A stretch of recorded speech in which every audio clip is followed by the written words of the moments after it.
Vamos orar e agradecer ao Senhor. Pai, nós te louvamos nessa noite pela tua fidelidade. Nós como igreja te louvamos pelos milagres, pelas restaurações, por tudo que o Senhor tem feito no nosso meio. E Deus, nós clamamos mesmo que os céus estejam abertos nesse lugar, estejam abertos sobre o teu servo, e ele seja como sempre tem sido, um canal de bênção, Senhor, uma coluna do Senhor aqui na terra, referência da tua glória, Senhor. E eu clamo, usa, Senhor, renova teu filho e faz dele canal de bênção sobre nós essa noite. Nós como igreja abençoamos a sua família, abençoamos o seu ministério, clamamos pelo sangue de Jesus sobre a vida de cada um deles, e que a tua glória e o teu poder flua, Pai, 10 vezes mais do que já tem fluído na vida do teu filho, muito mais, Senhor, abundantemente. Nós oramos como igreja, em nome de Jesus, amém e amém.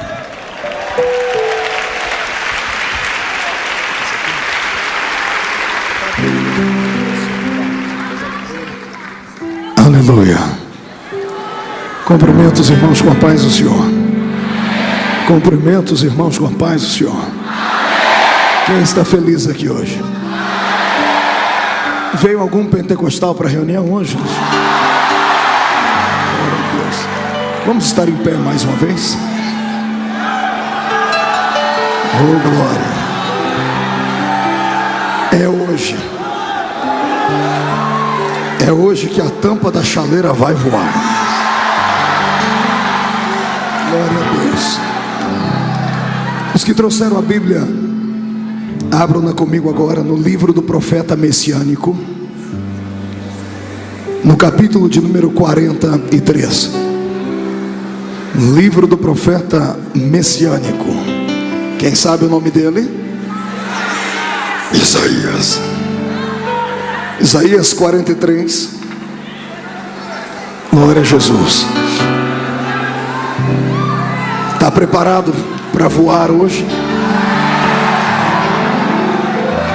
Glória a Deus. Estou muito feliz em poder estar aqui de novo, em ver tantas pessoas animadas com fome de Deus. Eu vejo isso uma forma de um grande avivamento. E o mais interessante, é o público mais jovem e mais bonito do Brasil.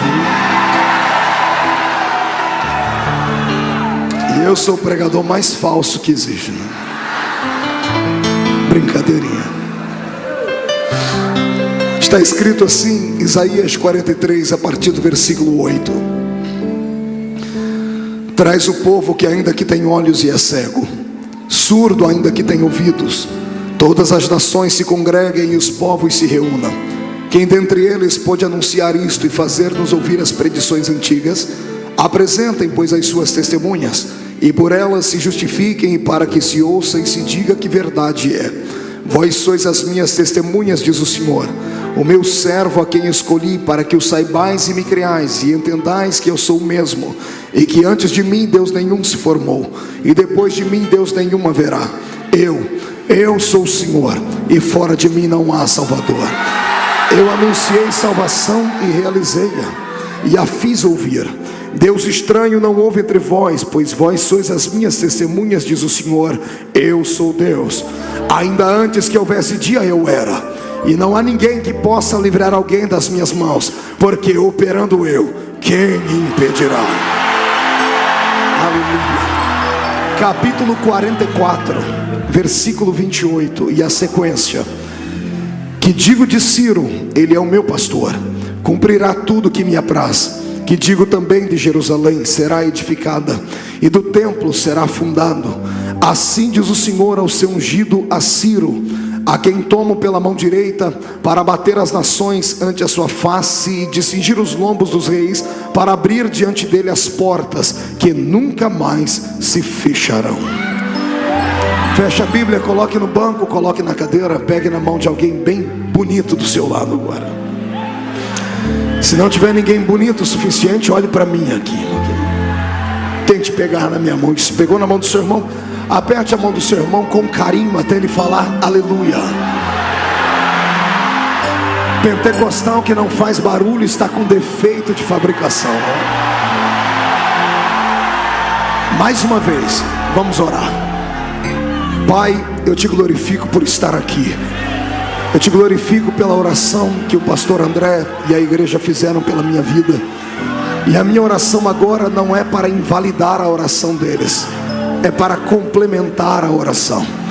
Antes que eu comece a desenrolar os seus mistérios nesta noite, eu quero lhe fazer 2 pedidos.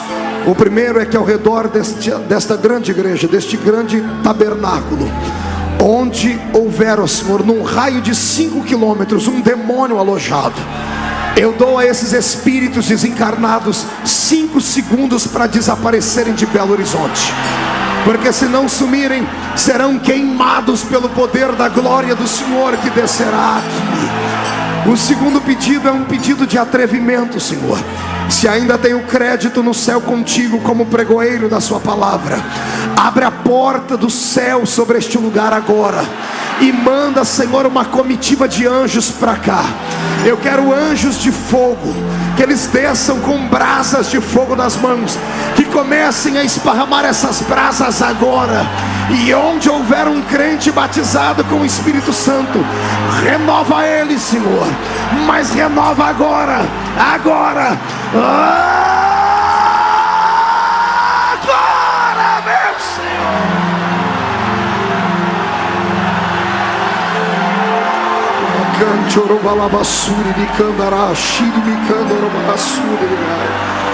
Tu não precisas do homem para nada, tu és onipotente. Mostra a sua onipotência hoje, Pai, em nome de Jesus Cristo. Amém, amém e amém. Antes de se assentar, levante o dedo de profeta para cima comigo e aponte o dedo para a pessoa mais perfumada do seu lado e diga para ele: escute aqui, irmão, é hoje o dia da mudança, o dia da restituição. Deus vai lhe dizer hoje qual é o lugar que você ocupa no maior movimento da história, do movimento de avivamento para o planeta Terra. Se segure, porque a igreja vai tremer nessa noite aqui. Quem acredita nisso, jogue a mão para cima, adore ao Senhor. Aleluia. Tome o seu assento, por gentileza. Senhoras e senhores, noiva do Cordeiro, simpatizantes da nossa fé, amigos que vieram de perto, de longe, pessoas que fizeram das tripas coração para estarem conosco aqui nessa noite, Deus tem uma palavra que vai mudar a sua história hoje aqui. Essa palavra terá 3 momentos. Eu quero primeiramente tocar a sua mente e te fazer conhecedor da palavra profética. Depois o Senhor vai tocar a sua alma e vai fazer brotar emoções no seu coração. E no final o Senhor vai treinar o seu espírito, e vamos sair daqui preparados para colocar o diabo no lugar dele, debaixo dos nossos pés. Amém. Quando eu abro a minha Bíblia no livro do profeta messiânico, no livro do profeta Isaías, eu fico imaginando a alegria e a honradez que esse homem teve da parte de Deus por ter sido levantado em uma época obscura, negra, e ter sido levantado com uma voz profética.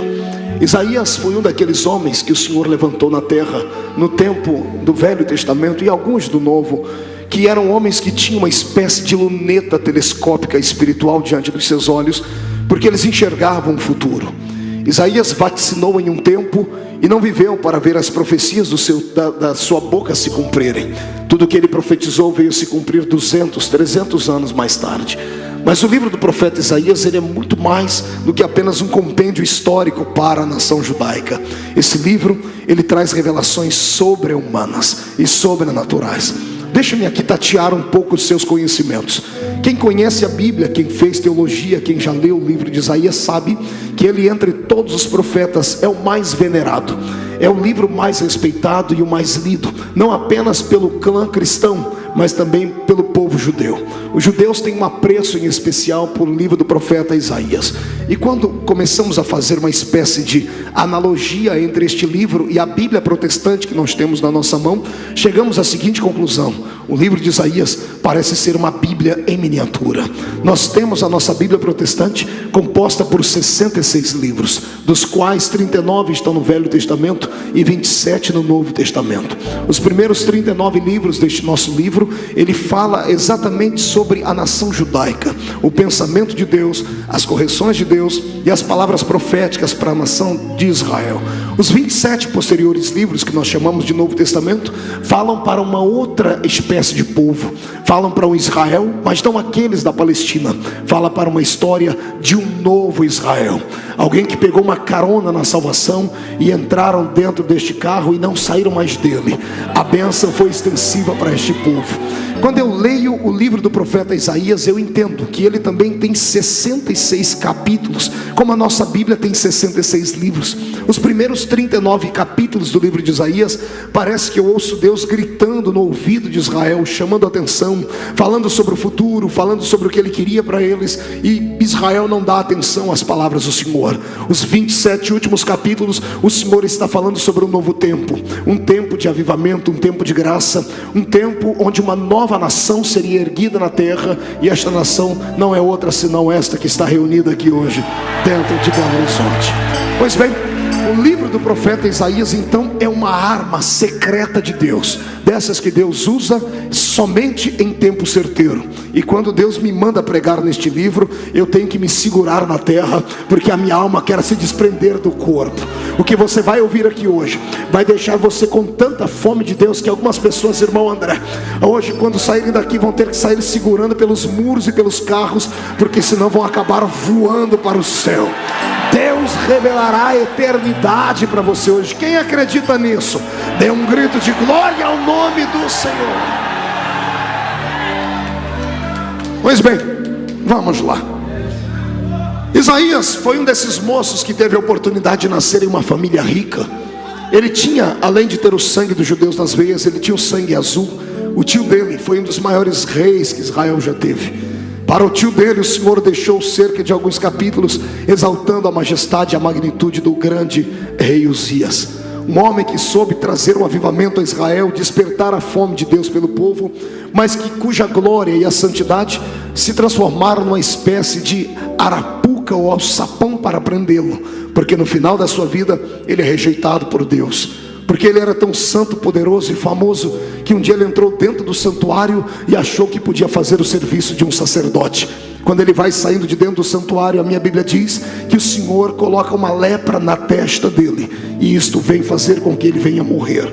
Isaías era sobrinho deste grande rei, já era profeta por vocação, mas era um profeta diferente. Era um profeta que, enquanto o tio estava vivo, as pessoas ouviam as suas palavras proféticas e, mesmo não gostando, aplaudiam a ele. Por quê? Porque ele tinha um tio como guarda-costas. O tio dele era o homem mais poderoso do reino. Quem é que não gostaria de ouvir a palavra profética do sobrinho do rei Uzias? Quem é que teria coragem de chamar a atenção do sobrinho do rei Uzias por qualquer coisa? Isto deixou Isaías por um tempo de sua vida como uma espécie de filhinho de papai. Se você pegar o primeiro capítulo até o 6º capítulo do livro de Isaías, até a morte do seu tio, você vai ver Isaías usando o dedo profético, o dedo indicador, apontando o dedo para as nações, apontando o dedo para os povos, repreendendo a vida dos homens que viviam bebendo, falando da prostituição. O seu dedo indicador apontava apenas para os outros. Mas no dia em que o tio dele morreu, no dia em que Deus tirou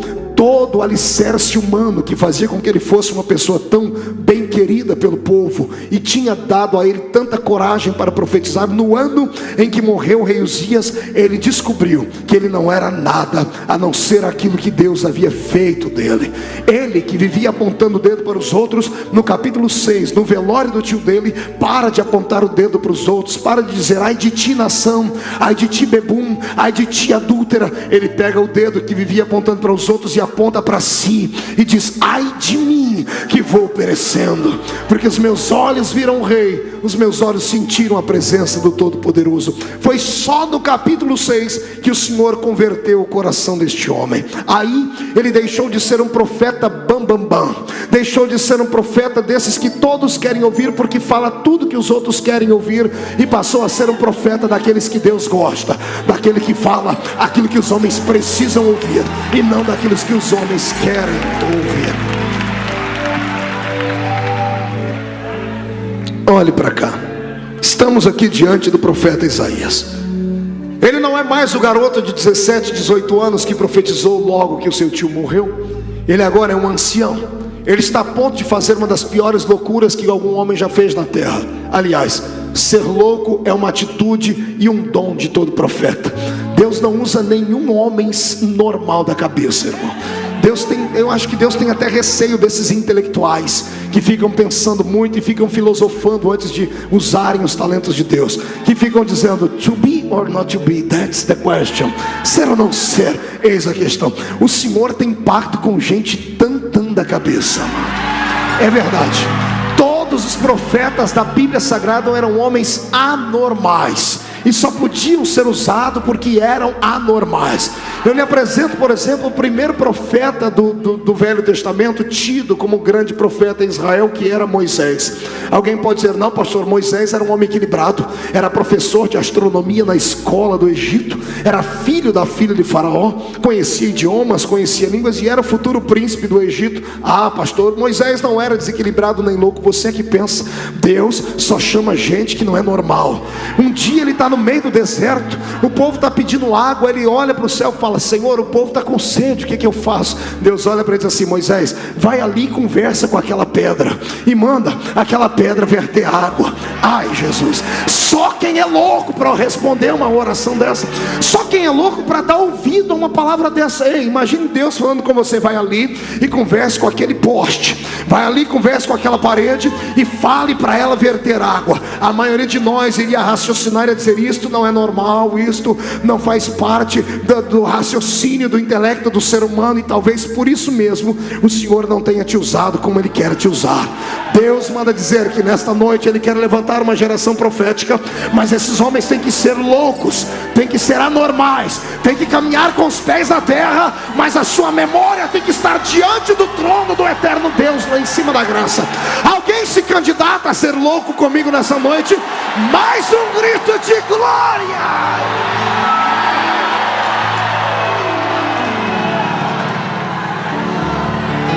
Pastor, eu preciso de mais 2 homens da Bíblia loucos, porque toda doutrina tem que ter pelo menos 3 passagens bíblicas para nós dogmatizar, não é? Então ele deu mais 2 loucos. Imagine você que Deus entrou dentro de Israel e procurou um homem, e o homem não estava no rancho dos profetas. Tem uma instituição na Bíblia que eu acho ela muito engraçada, é o tal do rancho dos profetas. O rancho dos profetas era uma escola profética.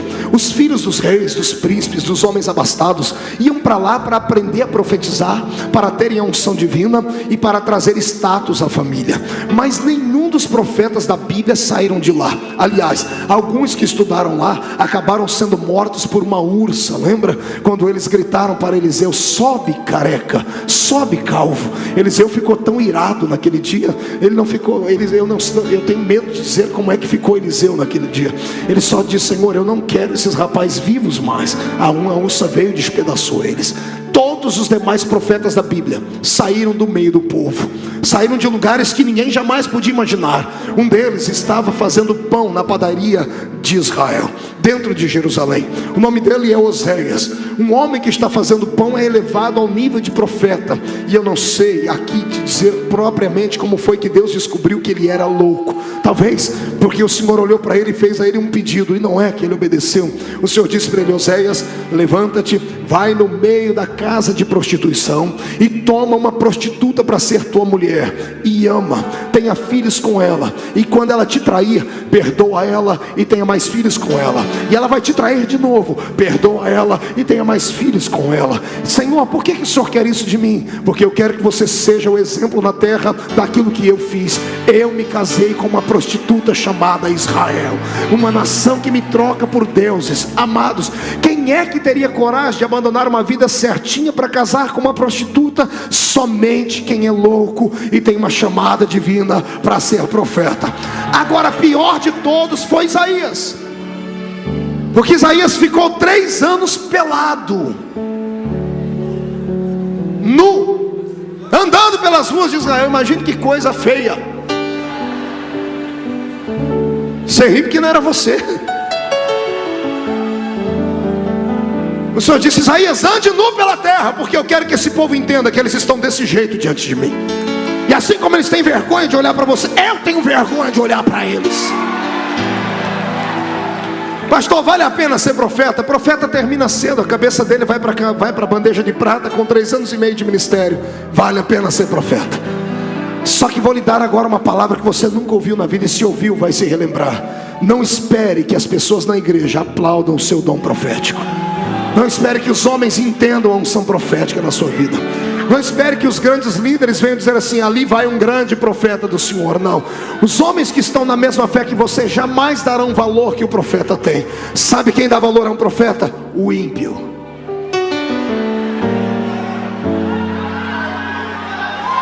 O ímpio. Tem um homem na Bíblia que profetizou muito, e uma moça está dançando diante de um grande rei chamado Herodes. O nome dela era Salomé. E ela olha para Herodes, e Herodes se encanta com a beleza dela. Ele estava bêbado, ele disse para ela: se me pede, eu te dou até a metade do reino de Jerusalém. O rei havia empenhorado a sua palavra, haviam testemunhas, a palavra do rei era irrevogável. Pois a menina podia ter ficado rica, milionária, e ter um reino só para si. Pois ela entrou em casa, conversou com a mãe dela, e sabe a que conclusão ela chegou? Ela disse: não, eu vou pedir uma coisa muito mais valiosa do que metade do reino. Ela pediu a cabeça de um profeta, uma bandeja de prata. A cabeça de um profeta morto vale mais do que todos os reinos da terra. É por isso que eu amo ter esse dom profético, e é por isso que eu venho hoje como olheiro do Senhor. Sabe o que é um olheiro? É aquele cidadão que vai dentro de um campo de futebol da várzea. Ele trabalha para um grande time, mas ele vai com um boné, com uma capa, um óculos escuro, fica lendo um jornal, mas de olho naqueles que são craques. E quando termina o joguinho da várzea, o olheiro vai e entrega um cartãozinho para aquele menino e diz assim: olha, você mora na favela, mas me procure lá no clube e tal, porque eu tenho algo para te dizer, porque você não é comum. Como olheiro do Senhor, eu estou aqui hoje procurando profetas, e o Senhor manda dizer que Ele quer hoje pelo menos 100 profetas dentro de Belo Horizonte. Se encontrarmos 100 jovens profetas essa noite, Belo Horizonte vai ficar de perna para o ar e cabeça para baixo. Vamos nocautear Satanás.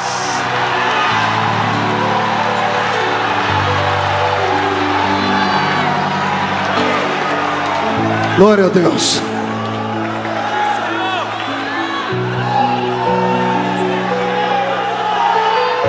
Deus manda insistir no assunto, pastor André. Pastor, não vale a pena ser profeta. Profeta é desmerecido, é desacreditado, vive sozinho, profetiza para multidões, mas termina sozinho todo dia. Ser sacerdote é melhor. E como é? Sacerdote tem uma igreja que cuida dele. O povo traz o sacrifício e reparte com ele, dá a porção dele. O profeta depende de urubus, viúvas. O profeta depende daquele ato divino do Senhor de fazer brotar aquilo que não existe. O profeta vive uma vida de aventura. Ele vive o hoje não sabendo o que acontecerá no amanhã, mas isso não perturba, porque eles sabem quem ele tem crido, ok?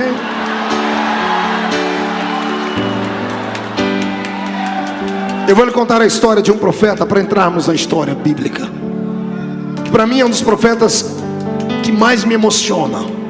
Foi um profeta chamado de profeta das lágrimas, profeta chorão. Quem lembra o nome dele? Então um belo coro agora, 1, 2, 3.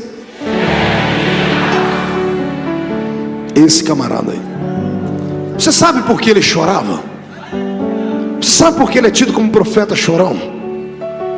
Porque ele profetizou por 40 anos na terra, e nenhuma das suas profecias aconteceram. E todo mundo olhava para ele e chamava ele de falso profeta. E ele só profetizava aquilo que ninguém queria ouvir, era fatalista. Chegou um ponto que o rei, que dominava a época, que dominava o tempo de sua época, mandou convidar Jeremias e prendeu no calabouço. Sabe como ele morreu? Pneumonia dupla, escarrando sangue, porque ele ficou preso na masmorra de um palácio. E na masmorra do palácio, um lugar fétido, úmido, escuro, à base de pão e água. Morreu gemendo. Profetizou que viria um cativeiro e ninguém deu ouvidos a ele. Ele morreu tendo do seu lado o diabo apontando o dedo no nariz dele, dizendo assim: valeu a pena ser profeta? Nenhuma de suas profecias aconteceram. Você terminou a vida sozinho, sem família e sem amigos, e ainda com o nome de falso profeta. Ele só foi para o seio de Abraão porque Deus deve ter dado um bálsamo na alma dele na hora da morte. Segura. Pastor, que história horrível. Horrível na época dele. Mas ninguém que é profeta do Senhor termina a sua história sem ter o pagamento do céu.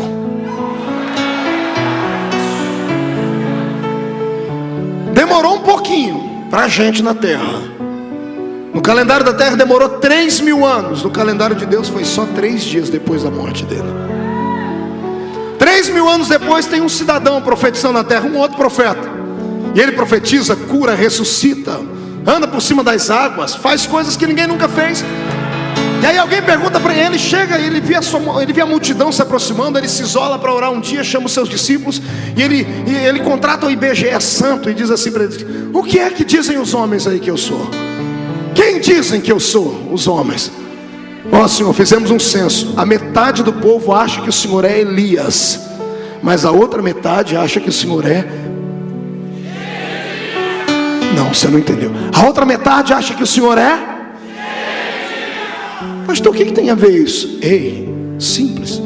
Jesus era homem e era Deus. O homem ficou na terra naquele momento. O Deus que estava nele enfiou a cara lá no seio de Abraão. Procurou o moço com os olhos cheios de lágrima. Jeremias, escute o que estão dizendo aqui. Quem é que dizem os homens que eu sou? Jeremias. O Senhor põe a cara lá no seio de Abraão, olha para ele e faz assim, ó. Entendeu? Dá uma piscadinha. Entendeu? Entendeu, Jeremias? Não te aceitaram, te rejeitaram e te mataram. Mas quando Deus desceu na terra, quando olharam para a unção que Deus tinha na terra, acharam que era você.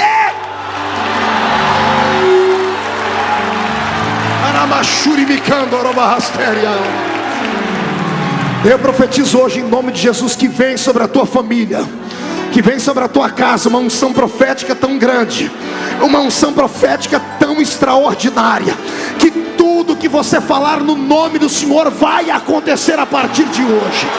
Eu profetizo em nome de Jesus Cristo que onde as plantas dos seus pés pisarem como profeta, os demônios vão arrumar as malas para se mudar daquele lugar. Eu profetizo que você vai trazer a presença de Deus para onde quer que você andar, escola, trabalho, a sua casa. Quem acredita nisso, sai do chão para adorar.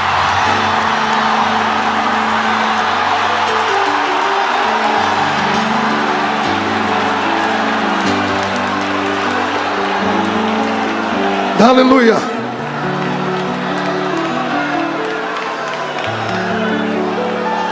Quantos querem ser profeta aí? Deixa eu ver. Olhe para cá. Vamos para a história. Isaías agora está velho, está em casa numa madrugada, e ele é despertado por Deus. Deus dava as palavras proféticas para os profetas em sonhos. O profeta era o porta-voz de Deus na terra, então Deus tinha intimidade com ele. O profeta era aquele para quem Deus desabafava. Ei, olha que coisa linda, que honra. Já imaginou Deus, o Senhor, o Criador do universo, acordar você só para desabafar com você? Isaías, oi senhor. Isaías, acorda. Pois não, senhor, preciso conversar com alguém. Pode falar, senhor. Isaías, eu tenho um povo que tem olhos, mas é cego, tem ouvidos, mas é surdo. Eu escolhi para serem minhas testemunhas e não glorificam o meu nome. Eu não sei onde errei com eles, porque eu dei para eles pelo menos 3 características que nenhum outro povo na terra já teve. Como é, senhor? 3 características eu dei. Qual é a primeira, senhor? Ser um judeu Isaías, significa ser eleito, nação santa e eleita. Só elegemos aqueles que nós confiamos. O ano que vem é ano político. Exerça o seu direito de cidadania com prudência e inteligência. Só elegemos e depositamos um voto naqueles que falam a nossa língua, que vão nos representar, não é isso? Quando Deus diz que a nação de Israel é uma nação eleita, é porque Deus confiou neles. O Senhor disse: vocês vão ser os meus representantes na terra, vocês vão falar a minha linguagem. O que eu pensar, vocês vão pensar. O que eu falar, vocês vão falar. O que eu viver, vocês vão viver. É isso que significa ser eleito. Amém, igreja? Eu abro um parênteses porque Deus fala com Isaías e eu falo com vocês. Eu também estou pregando para uma nação eleita. Desses que me ouvem aqui dentro e fora, pelos telões, pelas igrejas que onde estão passando essa palavra agora, você que me ouve na sua casa, todos nós pertencemos a uma nação eleita, fomos eleitos por Deus. Nenhum de nós é candidato a mais nada, já fomos e estamos garantidos. Está entendendo nisso? Você já está eleito. Todos nós pertencemos a um partido da sigla PPP, Partido dos Pecadores Perdidos. Ninguém votava em você, ninguém dava um voto de confiança na sua vida, nem você gostava de si mesmo. Um dia, passando na rua, encontrou com Jesus. Ai, que coisa linda. Segure. Ele olhou para você e cá para nós. Eu não sei o que ele viu em você, eu não sei nem o que ele viu em mim. Tem gente aqui dentro, irmão André, que é tão feio, mas tão feio, e quando olha no espelho não sabe se está de frente ou se está de costa. A pessoa olha para ele, não sabe o que ele tem para atrair aquela pessoa. Pois bem, Jesus foi com a sua cara. Eu não sei o que ele viu, eu só sei que ele te escolheu. Melhor, segure. Você não precisou de 2, 3, 4, 100, 1 milhão de votos. Ele tem o poder do voto Minerva. Fomos eleitos com apenas um voto, o voto do sangue de Jesus na cruz do Calvário.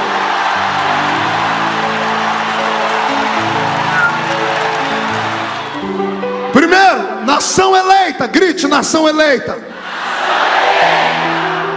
Segunda característica para ser o povo mais feliz da terra, Isaías, além de serem eleitos: eu dei para eles uma terra que mana leite e mel.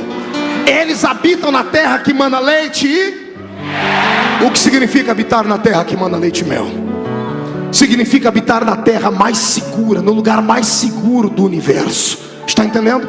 Há alguns anos atrás, o lugar mais seguro do mundo era aquele lugarzinho chamado, perto onde estavam alicerçadas as duas torres do World Trade Center, a pequenina ilha de Manhattan, ali em Nova York. Quantas vezes passei naquele lugar e vi a boçalidade dos americanos, andando nas suas limusines, descendo dos seus carros com aqueles grandes guarda-costas parecendo leões de chácara. Não era difícil caminhar por aquela pequenina ilha e ver o FBI, a CIA, ver a SWAT, porque aquele lugar era o centro do planeta Terra, falando de forma comercial, o lugar mais seguro do mundo. Quantas vezes os americanos e quantos presidentes da América não deram depoimento em escritos, não deram depoimento na televisão, dizendo: nós americanos não temos medo nem de ataque atômico, porque temos mísseis anti-armamento atômico, nós temos poder, nós temos autoridade, temos poderio bélico. E de repente não precisou uma bomba atômica, não precisou 2 ogivas nucleares como aquela que explodiram Nagasaki e Hiroshima. Bastou meia dúzia de homens loucos, possessos por Satanás, com facas de pão, entrarem dentro de um avião, jogarem os aviões contra as torres do World Trade Center, contra o Pentágono, e de repente a nação mais estruturada e segura, entre aspas, do mundo está vivendo um caos, um cataclisma. Depois de 11 de setembro daquele ano, o mundo não é mais o mesmo, não há mais segurança no planeta Terra. A Europa está com medo, a Ásia vive em pé de guerra, o Oriente está lá se dizimando, os Estados Unidos da América dá até medo quando a gente vai para lá como imigrante. Eles dão um pente fino na gente que é constrangedor, porque não há mais segurança naquele lugar. É claro, eles não habitam na terra que manda leite e mel. Agora, eu conheço uma nação santa, uma nação evangélica, que habita na terra que manda leite e mel, e ela tem nome. E eu sei que você já vai gritar: Batista da Lagoinha. Eu vou dizer: é claro que não. Eu sei que você vai dizer: então é a Assembleia de Deus, pastor. Também não. Não é a Igreja Deus e Amor, não é a Igreja Universal, não é a Igreja Presbiteriana. O nome da terra que manda leite e mel não é a Igreja Jesus Cristo foi ali e já volta. Não. O lugar mais seguro do mundo se chama o centro da vontade de Deus. Quem está no centro da vontade de Deus está seguro. Pode se levantar 11.000 demônios contra você, 1.000 cairão ao seu lado, 10.000 à sua direita, e você não será atingido.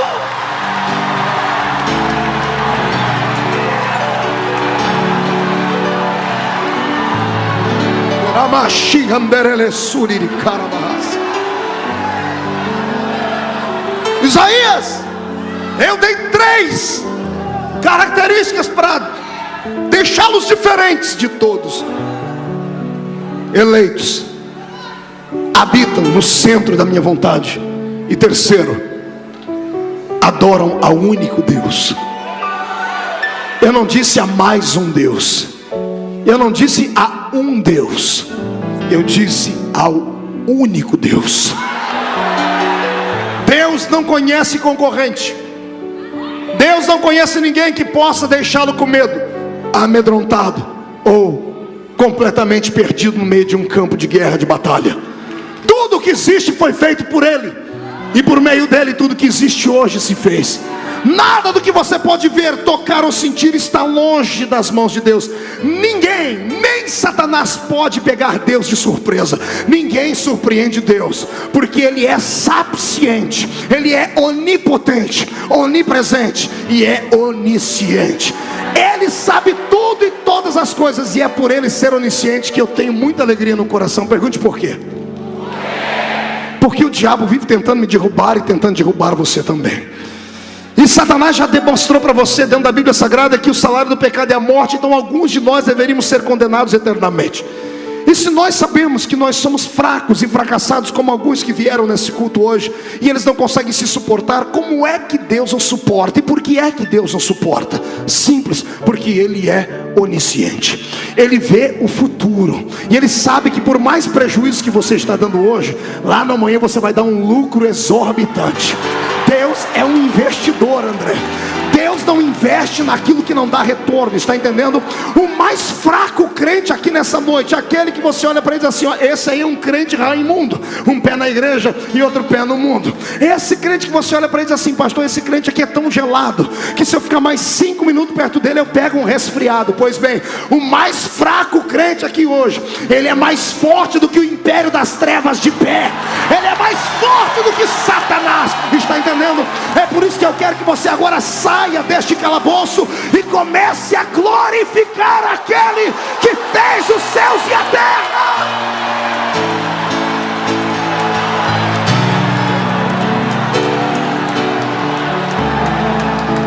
Eu sei que no meio dessa multidão nós temos algumas pessoas que não são evangélicas, se assustam com o nosso barulho, dizem assim, esse povo serve a um outro Deus. De fato, na verdade não deveria ser, porque você também diz que serve a Jesus Cristo. Só que parece que o seu Jesus Cristo é diferente do meu Jesus Cristo, porque o seu está pregado na cruz até hoje. Você entra dentro da missa, é por isso que você se sente ruim e mal. Ele está pregado lá cadavérico, com aquela carinha de pedinte, com seus ossos estampados, com as suas feridas afloradas. O nosso Cristo já esteve lá, não está mais lá. Ele já esteve lá, ele não está mais lá. Pastor Marco, o senhor tem o retrato do seu Cristo? É claro que eu tenho. Ele tem os cabelos brancos como a lã branca, o seu corpo é coberto com uma roupa de linho fino, um cinturão de ouro traça o seu peito, os seus pés são como latão reluzentes que saíram da fornalha, os seus olhos são como chama de fogo, e da sua boca sai uma espada aguda de 2 fios, dizendo, Batista da Lagoinha, eu estou aqui.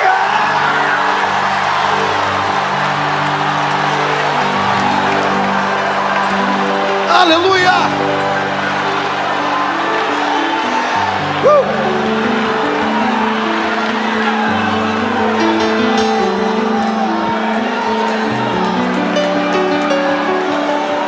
Imagine você agora sendo um judeu, habitando no centro da vontade de Deus, adorando ao único Deus, e eleito, elevado na terra entre os homens. Era ou não era para ser um povo feliz? Era ou não era para ser um povo pleno? Mas não era. Infelizmente, a nação de Israel traía o Senhor Deus todos os dias. Só no livro de Juízes eles se curvaram por 400 anos diante de outros deuses e diante de outras nações.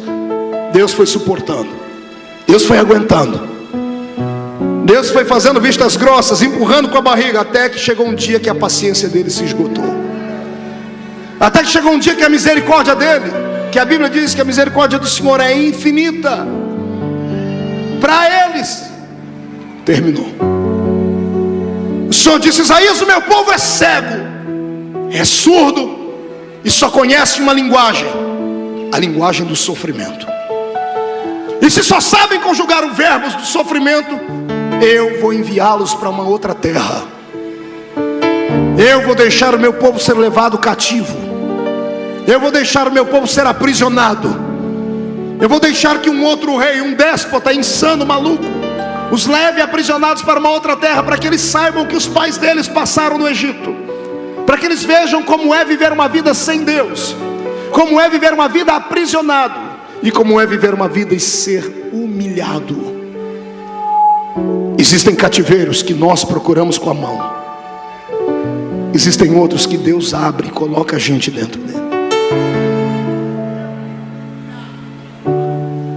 O século 21 é um século de possibilidades, e o nosso cristianismo é um cristianismo abençoado.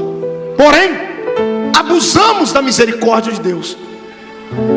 Só pregamos um Deus de misericórdia, esquecemos que Ele é juiz.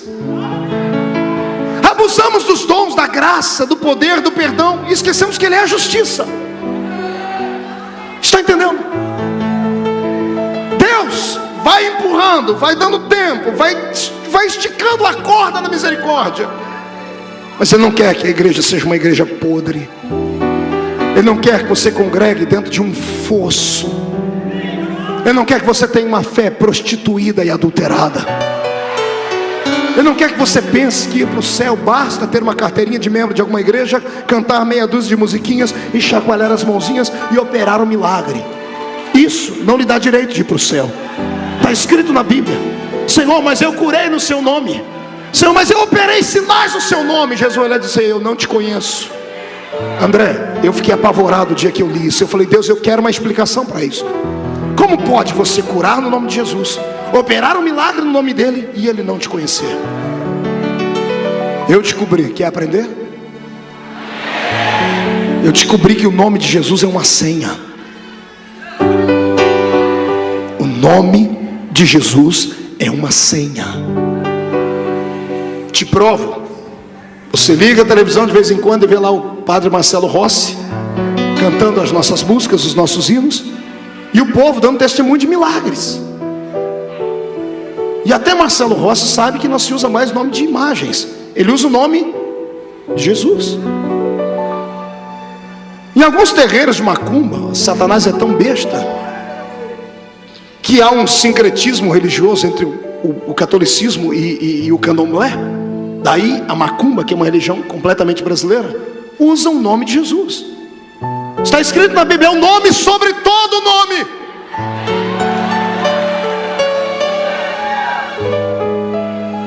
Se eu encontrar o cartão de crédito do André, oh glória,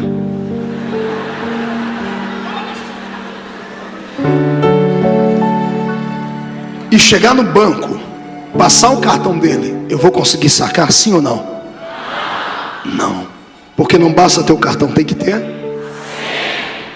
Se eu descobrir a senha, ele está perdido. Sabe o que o diabo fez? Roubou a senha da igreja e disseminou no nosso meio que basta falar Jesus para você ir para o céu. Nem todo aquele que diz Senhor, Senhor entrará no reino dos céus. Pastor Marco, não, mas eu vou para o céu. Calma aí, tem alguém errado na história. Porque João Paulo II, Carol Ottila, antes de morrer, disse que os católicos vão para o céu. O Bispo Macedo afirma que são os irmãos da Universal. O presidente da minha denominação, pastor Zé Wellington, diz que são os assembleianos. Davi Miranda diz que é o pessoal da Deus é Amor. pessoal da Seixoneia diz que Gorrosão falou que todo mundo vai para um céu diferente, mas vai. Tem alguém errado na história. Eu não posso ir para o céu com uma pessoa imunda, que viveu uma vida torta, podre, desgraçada e deslavada. Porque o céu não é um lugar disso. Ai, Jesus, eu fiquei bravo agora. Irmão, quantos querem ir para o céu? Levante a mão. O céu não é lugar para você não. Você não vai se sentir bem lá. Pergunta para mim, por quê, pastor? Lá não tem alambique, não tem cachaça no céu. E você sai da igreja e amarra um porre nos restaurantes da vida. O céu não é lugar para você. Lá não tem a Souza Cruz, não tem banca de revista para você comprar revistas pornográficas. No céu não tem site para você passar a madrugada inteira navegando em sites indecorosos. O céu não tem boates, não tem prostitutas. O céu vai ser um lugar muito monótono para você. Para ir para o céu, para onde eu vou, estou lutando para chegar lá, tem que ter as suas vestiduras lavadas no sangue do Cordeiro.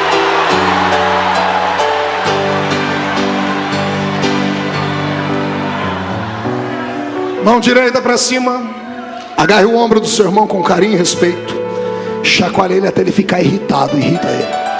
Diga, qual é o céu que você vai? O céu da glória ou o céu da boca da onça, irmão? Só quem vai para o mesmo céu que eu dê um grito para o inferno ouvir.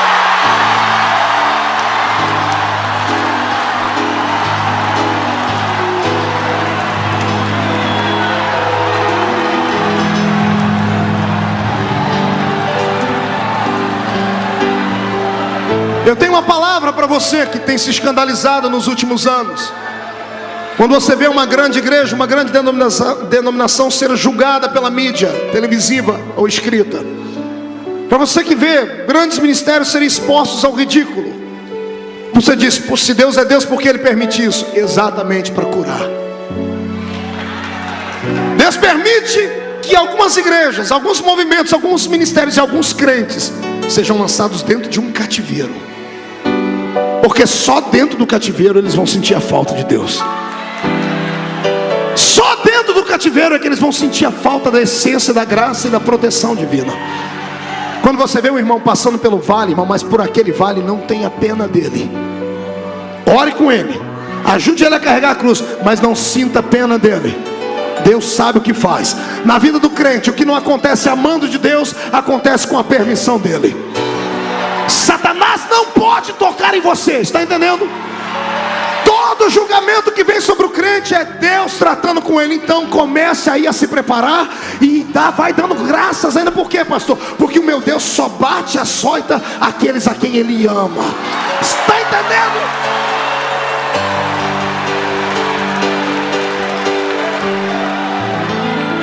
A igreja do século 21 está dentro de um cativeiro.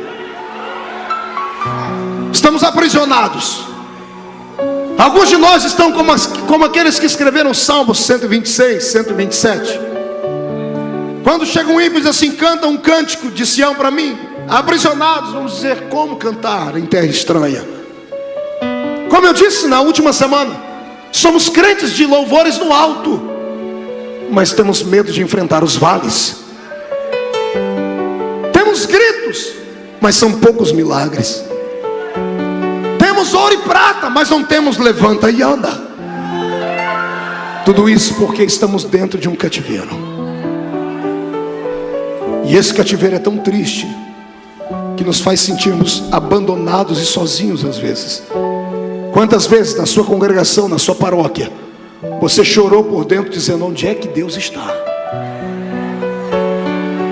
Não tem nada pior do que ouvir uma mensagem morna, um cântico frio, do que ouvir uma pessoa que está falando, mas está falando só da boca para fora, não sai do coração. Se você é pentecostal do reteté igual a mim, é pior ainda, porque quem experimentou o gozo do Senhor não consegue ficar num culto sem sentir a presença dele. Parece que a gente é paralítico, parece que a gente está amordaçado. E o que tem de igrejas desse tipo, aprisionadas, o que tem de gente lutando contra esse avivamento para que ele não chegue, para que as pessoas não orem em línguas, para que as pessoas não profetizem, sabe por quê? Alguns ministérios estão corrompidos, estão cheios de pecados. Alguns ministérios estão cheios de demônios engruvinhados nos seus púlpitos. Homens pérfidos, maldosos, que atuam apenas, são artistas de palco. O coração é podre. E eles têm medo de fogo, e tem que ter mesmo. Porque quando o avivamento vem, Jesus traz tudo de volta que a igreja tinha. É aqui que entra esta geração que veio me ouvir pregar. Deus quer devolver os talentos na sua igreja através de você.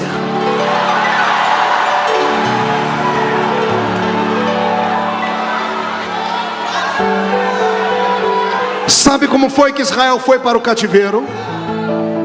Orgulhosos, pastor André. A primeira leva levada em cativeiro foi no ano 587 a.C. 587 a.C., os babilônicos entraram dentro de Jerusalém, queimaram os seus portões, destruíram a sua muralha e trouxeram a primeira leva de homens que tinham sangue azul. Sangue azul eram aqueles príncipes, filhos de gente importante, filhos de sacerdotes. Esses foram os primeiros a serem escravizados. A primeira leva, lembra? Entre eles veio Daniel, Ananias, Misael, Azarias. Gente de sangue azul. Diga para o seu irmão, gente de sangue azul. Sabe quem são os primeiros que foram aprisionados? Os líderes, os grandes, os que representam a fé. O diabo sabe que uma vez que os líderes estão aprisionados, o povo erra o caminho. E como os líderes estão errados, só Deus para curá-los, colocando seus ministérios dentro de um cativeiro.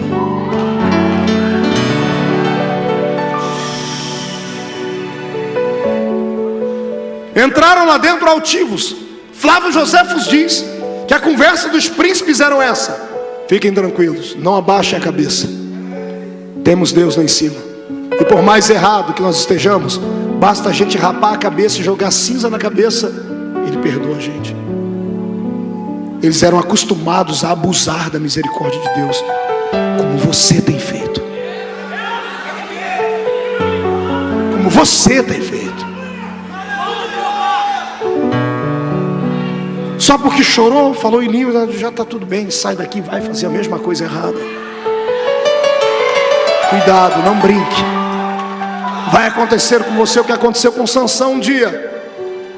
Vai se levantar e vai dizer: fique tranquilo, Deus está comigo. E Deus não está mais. Pastor, mas estamos na época da graça. A época da graça é diferente. Em que época foi que Ananias e Safira morreram?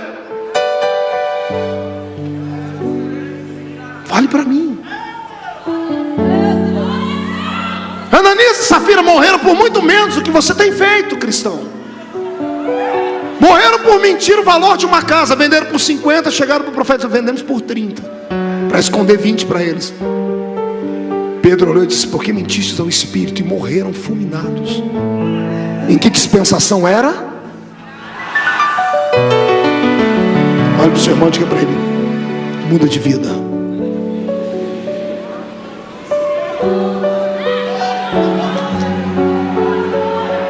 Dez anos depois vem a segunda leva, aí vem os mais pobres.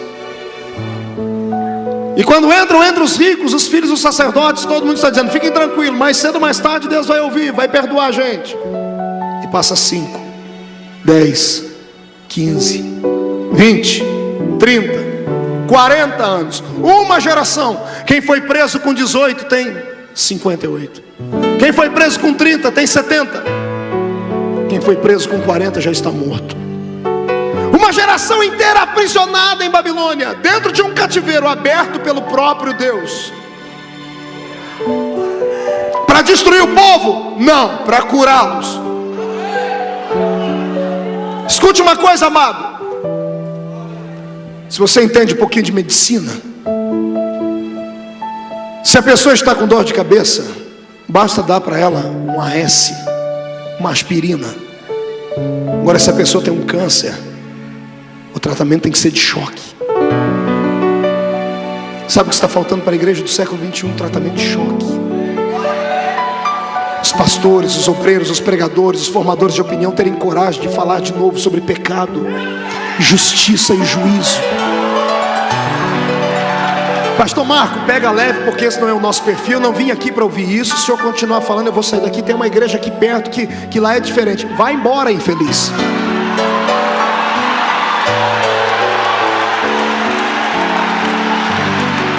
Se você não achar uma aqui perto, caminhe mais alguns quilômetros, você vai encontrar. Tem igreja para tudo quanto é tipo e para tudo quanto é gosto. E se você não achar uma do jeito que você gosta, abre uma para você. É fácil abrir igreja. É mais fácil abrir igreja do que abrir boteco nesse país. Hoje você pode fugir dessa palavra, ficar aí bravo, querer ir embora. Hoje você pode, porque é um homem que está falando. Mas vai chegar um dia que nós vamos estar numa reunião muito maior do que essa. E aquele que vai estar falando não vai estar jogando indiretas como eu. Ele vai te chamar pelo nome, vai te chamar de infeliz, desgraçado, miserável, pecador, mentiroso, falso, adúltero. E vai dizer assim para você, ó: aparta-te de mim, porque eu não te conheço. Aí eu quero ver você levantar e falar assim, ó: Jesus, dá licença que eu vou sair daqui porque eu não estou me sentindo bem. Você vai para onde? A minha Bíblia diz que o chão vai sumir debaixo dos nossos pés. É melhor ouvir aqui agora, vista a carapuça, sente um pouquinho de dor, mas recebe o tratamento de choque. Eu profetizo que quando você acordar amanhã de manhã, vai acordar mais leve, vai acordar sentindo mais a graça de Deus. E aí sim, os milagres vão te acompanhar. Quem acredita nisso, dê um grito de glória.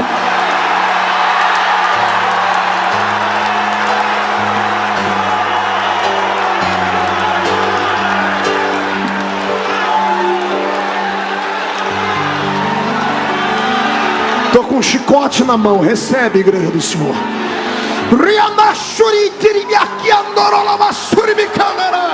Senhor Deus, se tu estás nesta palavra, eu quero um sinal agora. Inunda esta casa com a sua glória agora.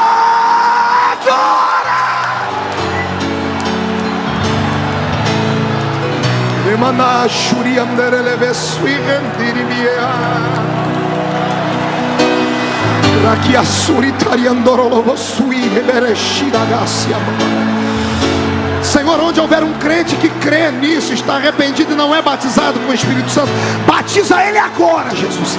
Agora, agora, agora.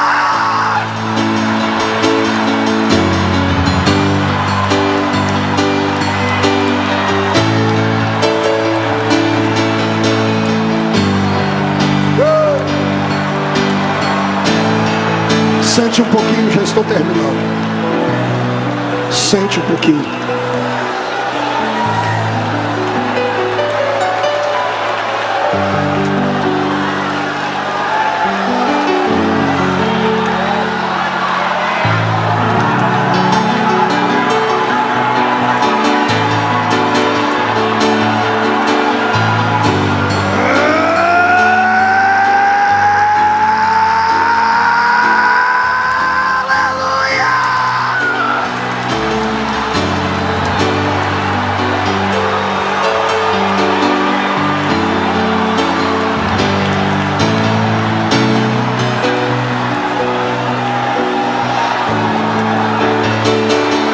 Glória a Deus.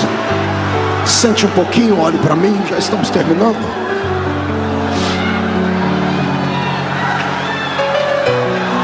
A minha geração está dentro de um cativeiro. Nossos filhos estão aprisionados. A minha geração é uma geração mundana. É uma geração que não é sensível à santidade. Buscamos uma santidade interior, é válido. Mas quando essa santidade tem que exteriorizar, nós não aceitamos. Queremos ir para o céu e sermos parecidos com o mundo. Queremos ir para o céu e fazemos as mesmas coisas que o mundo faz. Ser crente é ser diferente. Pastor, o senhor veio lá da Conchinchina falar de doutrina de igreja? Não, vem falar de coisa mais séria, vergonha na cara. Está na hora de você deixar o brilho de Cristo extravasar. Está na hora da senhora começar a cuidar mais da sua reputação, do seu nome. Está na hora do senhor voltar a ser um rapaz cheio do Espírito Santo. Está na hora do seu vizinho saber que você é crente.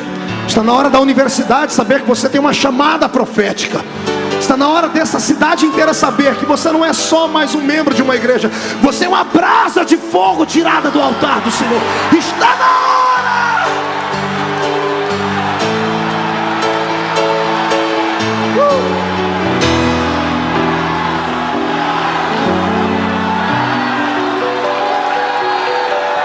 50 anos.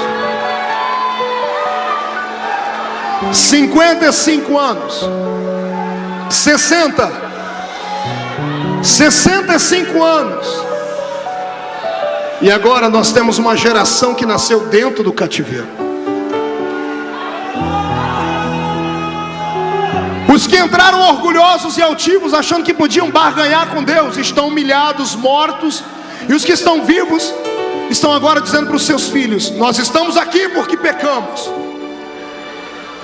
brincamos com Deus, adoramos a Baal, a Astarote, a Zera, a Marduk, todos os deuses da Mesopotâmia. Estamos aqui porque merecemos. Nenhum cativeiro demorou tanto tempo assim. O Senhor está nos testando. Ele nos abençoou no passado e nos amaldiçoou no presente.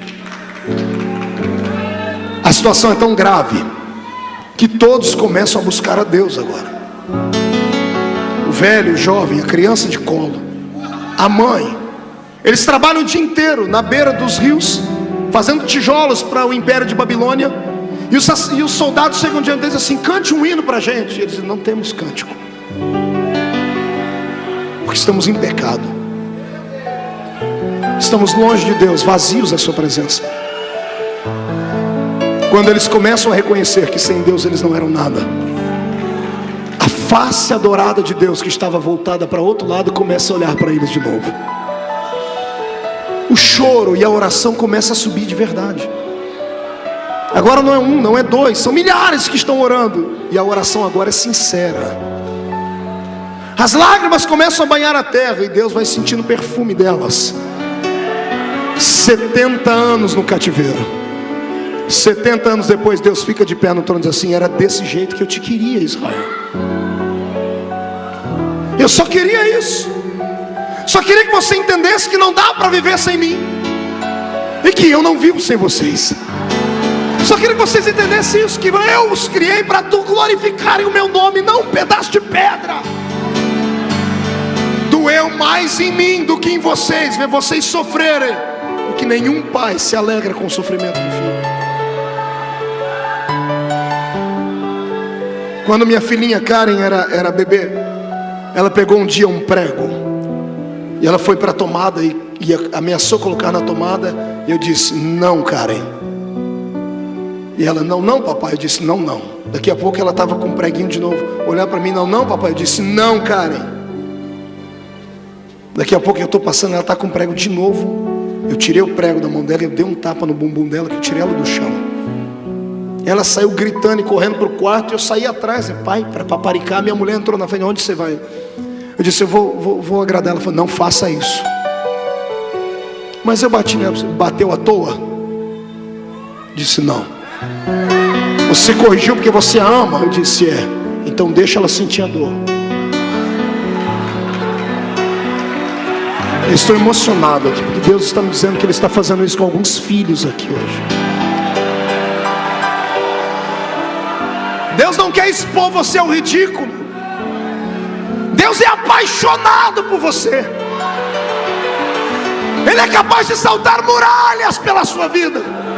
E Ele não aguenta mais ver o diabo olhar para você e debochar para ele, dizendo assim: aquele ali não vai dar em nada, não vai ser nada e não vai acontecer nada. O Senhor apostou todas as fichas dele em você. Então hoje, em nome de Jesus, já que não dá para ficar de pé mesmo, se joga no chão. Rasga a alma, grita, pega meia dúzia de gente que está chorando como você. Vamos conquistar Deus com nossas lágrimas. Deus vai sentir o perfume da oração desse povo hoje. E eu profetizo que o que Deus está fazendo nessa igreja, dentro dessa noite, com essa palavra profética, vai contagiar uma geração inteira. Cada um de vocês vão sair daqui e vão começar a proclamar esse evangelho puro de santidade. E eu profetizo, para a honra e glória de Deus Pai, que o Senhor colocará asas nas suas costas, para você voar com esta geração em rumo ao avivamento do céu. Quem crê nisso, fica de pé e dá um grito de glória comigo.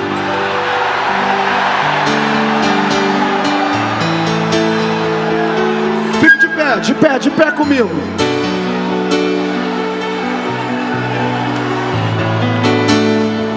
Isaías, sim, Senhor, eu vou ter que jogar o meu povo no cativeiro.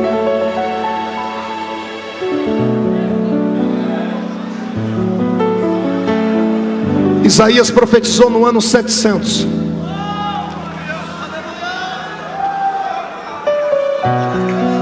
Cento e 15 anos depois, a profecia se cumpre.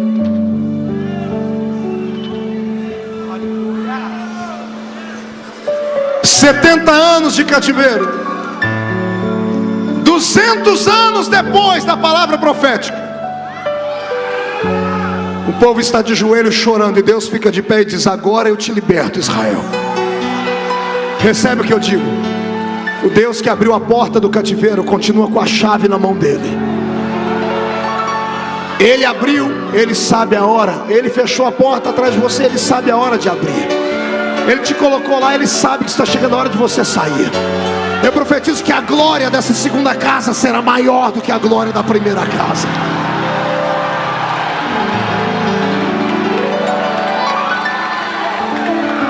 Pronto. Estamos no ano 517 antes de Cristo. A ordem cronológica, ela não ascende, ela decresce.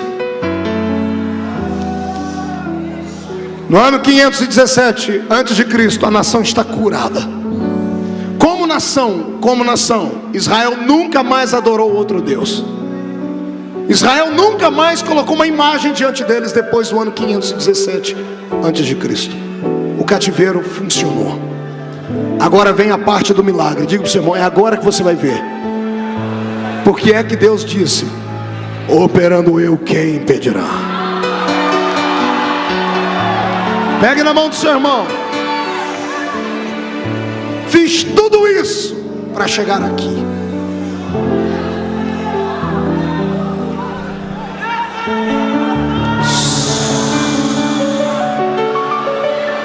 No ano 517 a nação está curada. Diga: está curada. No ano 517 a nação está. Então pode sair do cativeiro, sim ou não? Quem vai libertar eles agora? Não tem um soldado pronto para a guerra. Os que nasceram lá dentro nunca pegaram uma espada. Não tem nenhum soldado lá dentro pronto para enfrentar o exército inimigo. Quem é que vai libertar Israel agora? Aí começamos 44, versículo 28 de Isaías. Porque digo de Ciro: ele é o meu pastor. Qual era o nome do rapaz? Grita, 1, 2, 3. E ele fará tudo que me apraz. Eu colocarei na mão dele todas as nações, e as portas ficarão abertas e nunca mais se fecharão. O nome dele era? Olhe para cá. Como não tinha um judeu pronto para lutar, aqui está o tema da mensagem. Deus levantou um elemento surpresa. Deus levantou alguém que o diabo não esperava.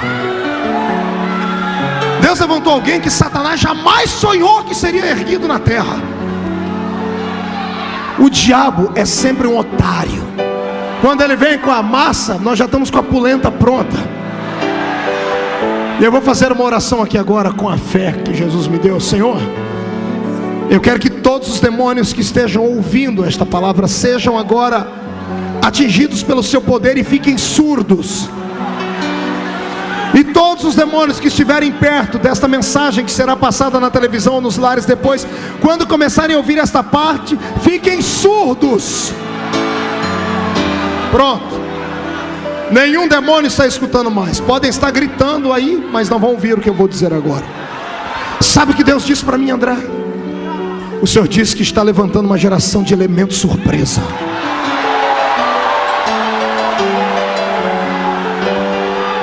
O diabo é um besta. Sabe o que ele faz? O número de demônios é limitado. Diga, limitado. O número de demônios é limitado. Se você entende de matemática bíblica, você sabe que quando Satanás caiu, caiu com ele quantos anjos? A terça parte. Se caiu a terça, ainda tem 2/3 de anjos. Para cada demônio que te atormenta, tem 2 anjos para te libertar.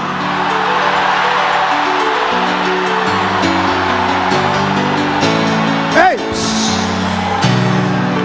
além de ter a proteção dos anjos, Jesus ainda disse assim, ó: eu coloquei um sapato de fogo no pé de vocês, e eu dei poder para pisar sobre serpentes e escorpiões, e sobre toda a obra do maligno.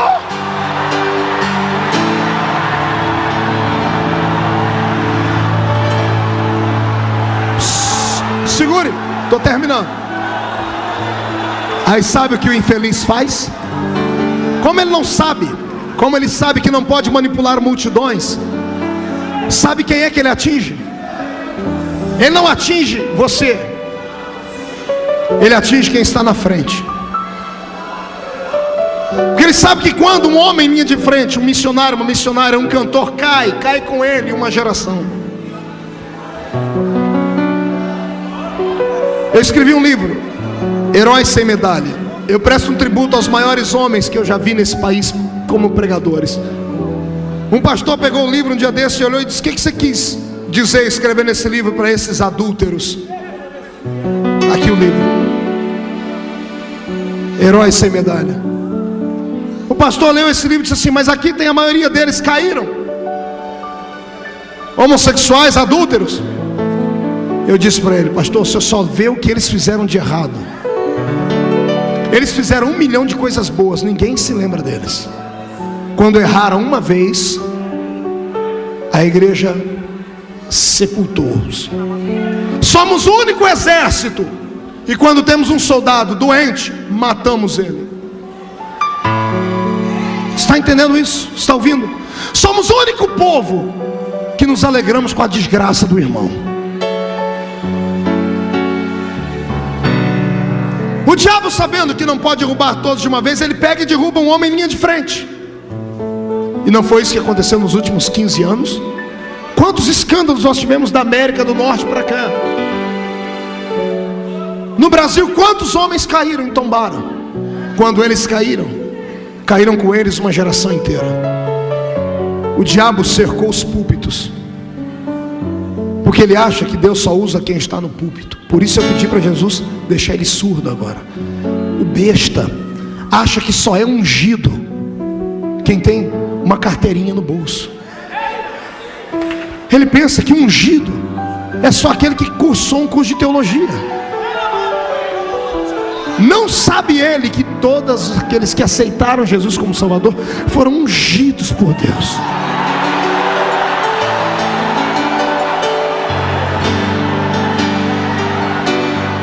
Assim como Deus levantou Ciro, que não era daquele povo, que não pertencia ao clã deles, para libertar Israel, o Senhor manda dizer que Ele vai levantar você, lá daquela favela, lá daquele bairro, lá dentro daquele prédio. Você é uma pessoa sem nome, você é anônimo no meio da igreja.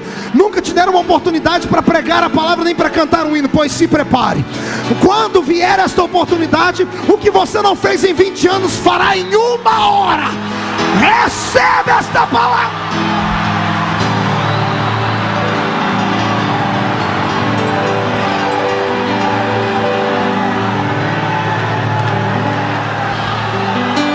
Olhe para mim para terminar de uma vez.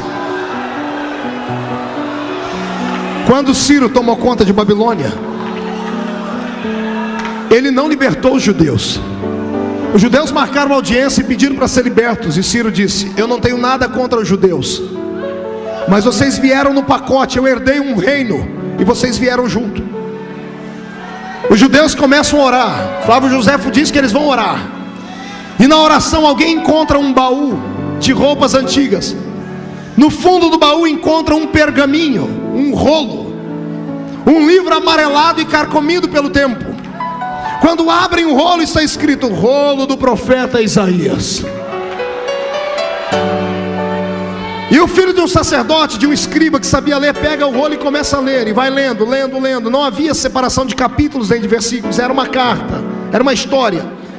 Quando ele chega no que para nós é o capítulo 44, final dele, o capítulo 45, início, o sacerdote para, porque ele lê no livro, escrito 200 anos antes, o nome de Ciro. Marca uma audiência, chega diante de Ciro e diz: Ciro, deixa o nosso povo ir embora. Ele diz: eu já disse que judeus não podem ir embora. O sacerdote levanta o pergaminho e diz: nós temos um documento que diz que você é obrigado a deixar a gente ir embora. Quem escreveu este documento? Um conterrâneo nosso que viveu 200 anos antes de você nascer. A história diz que Ciro pega o papel, dá na mão dos magos, dos físicos e químicos, para que eles analisem, para ver se a idade do papel era antiga. E quando ele descobre que o papel tem 200 anos de idade, ele começa a ler. E quando ele chega no capítulo 44, verso 28, e lê o nome dele lá no livro, Deus dizendo: eu digo de Ciro, é o meu pastor. Eu o levantei para ser um grande homem. A história diz que Ciro fica de pé e começa a chorar. Chora e diz assim: a vida inteira eu procurei por Deus, não sabia que encontraria Deus no meio de um povo aprisionado num cativeiro. O Deus de Israel é o único Deus, porque antes que eu nascesse, antes que a minha mãe nascesse, antes que a minha avó nascesse, Ele já havia me escolhido para uma grande obra.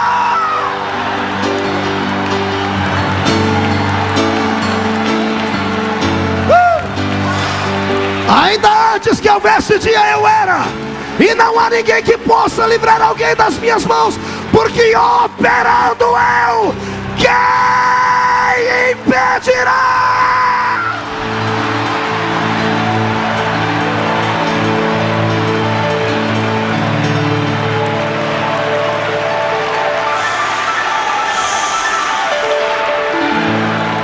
Pegue na mão do seu irmão. Mede para mim, filho.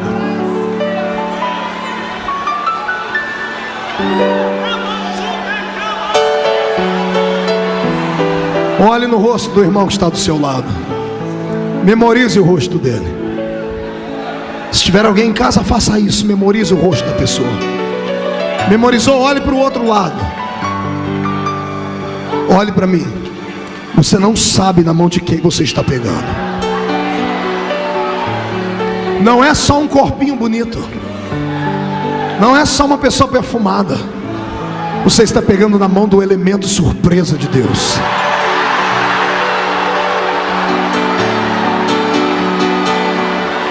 Agora, todo elemento surpresa, quando aparece no meio do campo de batalha, ele não aparece com armas naturais, ele aparece com armas secretas. Elemento surpresa precisa de arma secreta. A igreja confirma? Se você é um elemento surpresa de Deus, se prepare para receber agora um armamento pesado. Não tem bandeira branca para Satanás. O Senhor vai equipar esta igreja hoje, vai colocar armas que você jamais sonhou. Satanás vai pular miúdo quando te olhar na rua. Receba poder e autoridade.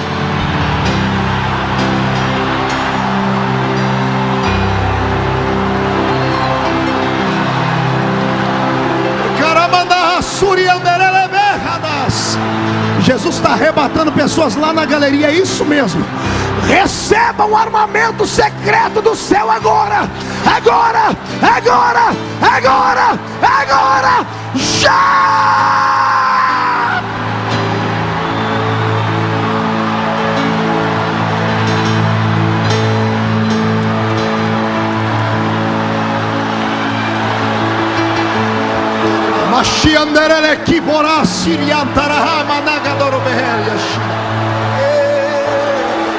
Ei, pegue na mão do seu irmão. Na mão não, pegue no braço.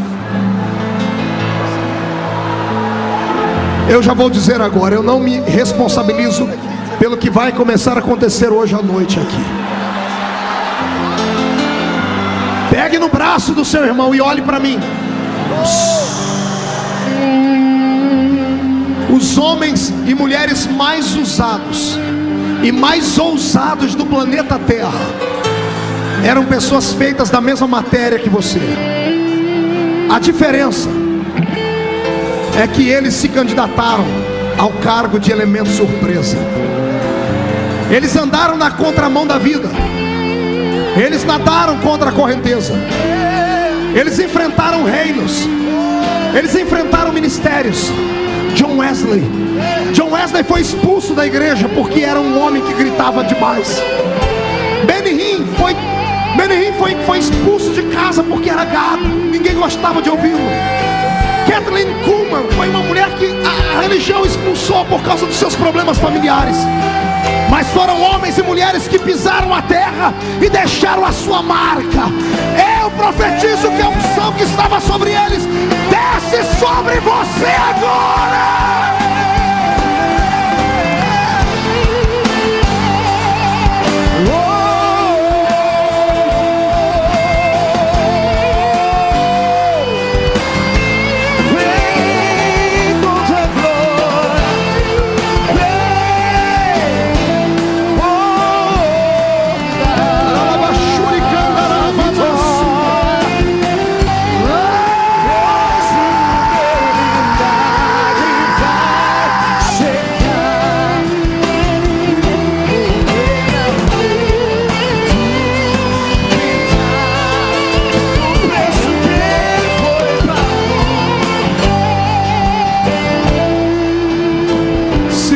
Mais um pouquinho. Pegue no braço do irmão, não larga ele. Pegue no braço do seu irmão. Mais baixinho aqui. Olhe para mim. Já estamos terminando. Todo elemento surpresa, André, Deus marca a vida dele. Deus dá um sinal. A pessoa é diferente. Ela é levantada de forma diferente.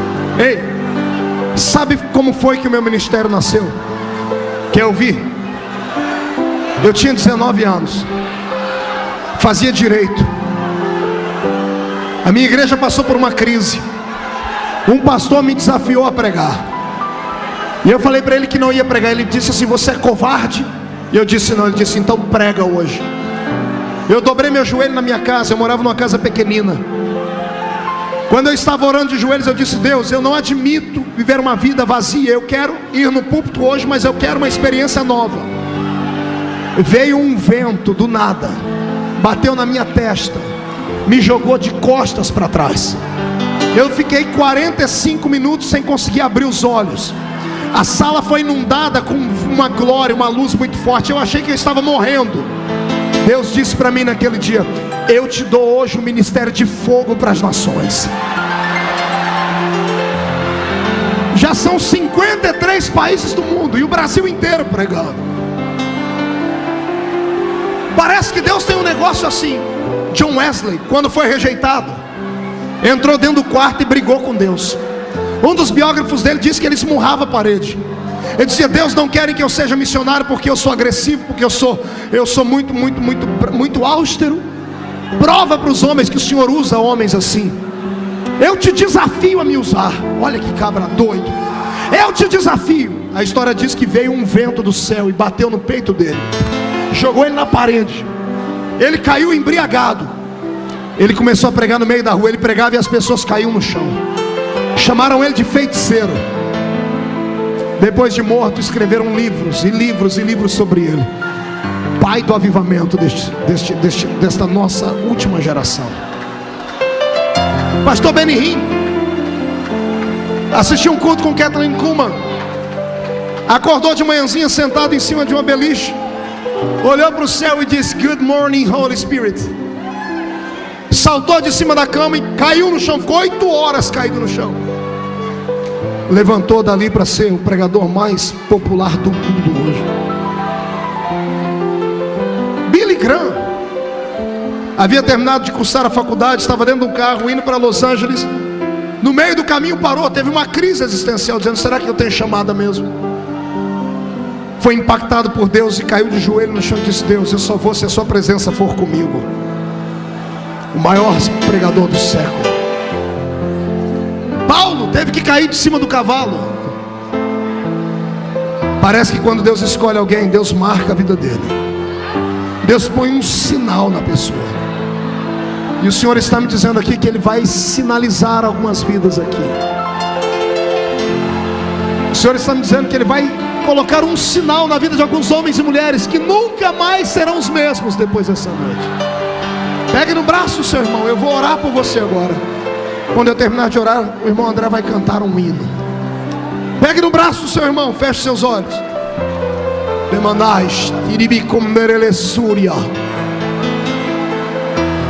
Não se assuste com o que pode acontecer. Não se assuste se o Senhor te arrebatar, te jogar no chão, te fazer pular, profetizar. Ore comigo e diga assim: Deus, eu quero ser o elemento surpresa. Eu quero ter uma arma secreta. Mostra-me a sua glória hoje. Sinaliza a minha vida. Marca a minha vida com um poder tão grande, que a minha geração ficará assustada. Não me interessa o que vai acontecer. Se eu vou pular, profetizar, gritar, falar em línguas ou interpretar, ser arrebatado, cair no chão, não me interessa. Eu quero ser esse elemento agora. Senhor Deus, quem ora agora é Marco Feliciano. Se tu me levantaste como profeta dessa geração, eu profetizo que seja derramado sobre esses que me ouvem nessa noite uma unção que os sinaliza: Senhor, enche esse povo agora